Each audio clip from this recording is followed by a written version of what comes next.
আসসালামু আলাইকুম প্রিয় এসএসসি 26 পরীক্ষার্থী বন্ধুরা, আশা করি সবাই ভালো আছো। আজকে আমরা কথা বলবো তোমাদের গণিত পরীক্ষার খাতা কিভাবে দেখা হবে এই বিষয়টি নিয়ে। আমরা কথা বলছিলাম একাধিক শিক্ষকদের সাথে। শিক্ষকরা আমাদের যে তথ্যগুলো জানিয়েছেন, আজকে সেইগুলো তোমাদের সাথে শেয়ার করব। অনেক শিক্ষার্থী এখন টেনশনে আছে। আশা করি এই ভিডিও দেখার পরে তোমাদের টেনশন অনেকটাই কমে যাবে, কারণ শিক্ষকরা কিছু আশার কথা বলেছেন। তারা বেশ কিছু বিষয়ে ইতিবাচক ধারণা দিয়েছেন। প্রথমেই কথা বলি, খাতা কে দেখবে? গণিতে খাতা ম্যাথে শিক্ষকরাই দেখবেন।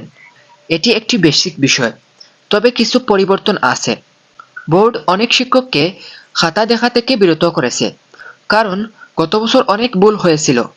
বিশেষ করে অনেকেই নিজের খাতা না দেখে অন্যকে দিয়ে খাতা দেখাতো। কিন্তু এবার এই বিষয়টি কঠোরভাবে নিয়ন্ত্রণ করা হয়েছে। প্রত্যেক শিক্ষক নিজের খাতা নিজেই দেখবেন। এমনকি র্যান্ডমভাবে বোর্ড থেকে যে কোনো খাতা চেক করা হতে পারে। হয়তো দুই একটি খাতা শিক্ষামন্ত্রী নিজেও দেখতে পারেন। তাই শিক্ষা বোর্ড এই বিষয়টি নিয়ে সতর্ক করেছে। এবার আসি এমসিকিউ অংশে। এমসিকিউ খাতা বোর্ড থেকে মেশিনের মাধ্যমে দেখা হবে। এখানে কোনো অতিরিক্ত নাম্বার দেওয়ার সুযোগ নেই। যতটুকু সঠিক ততটুকুই নাম্বার দেওয়া হবে। এবার আসি সৃজনশীল অর্থাৎ সিকিউ অংশে। শিক্ষকদের কাছে আগে থেকেই একটি আনসার শিট দেওয়া থাকবে, অর্থাৎ বোর্ড থেকে শিক্ষকদের হাতে একটি আনসার শিট দেওয়া হবে। তারা সেই আনসার শিট অনুযায়ী তোমাদের খাতা মিলাবে। যদি তোমার উত্তর পুরোপুরি মিলে যায় তাহলে ফুল মার্কস পাবে। এখন প্রশ্ন, উত্তর যদি পুরোপুরি না মিলে তাহলে কি হবে? ধরো তুমি সূত্র ঠিক লিখেছ, ক্যালকুলেশনও আংশিক ঠিক আছে, কিন্তু শেষে উত্তরটি ভুল হয়েছে। তাহলে শিক্ষকরা তোমার ধাপগুলো দেখবে এবং সেখান থেকে তোমাকে আংশিক নাম্বার দিয়ে দিবে। সাধারণত 1 থেকে 3 নম্বর পর্যন্ত দেওয়া যেতে পারে। আরেকটা গুরুত্বপূর্ণ কথা, 1 নম্বর বা 2 নম্বরের জন্য শিক্ষকরা কি তোমাকে পাস দিবেন? সোজা কথা হচ্ছে, এমন কোনো নির্দিষ্ট নিয়ম নেই। শিক্ষকরা এভাবে নাম্বার বাড়িয়ে দিতে পারবেন না।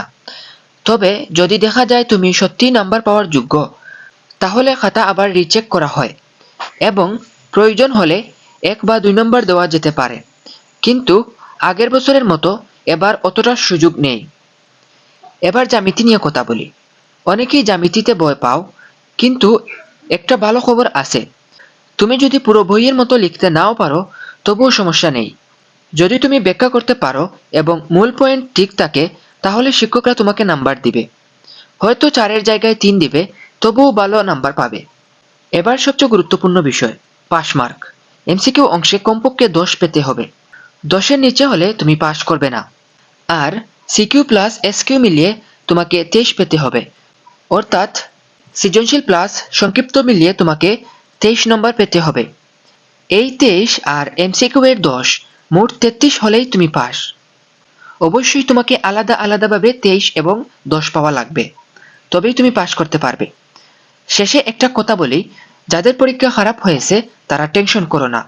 সামনের পরীক্ষাগুলোতে ফোকাস দাও। একটা সাবজেক্ট তোমার ভবিষ্যৎ ঠিক করে না।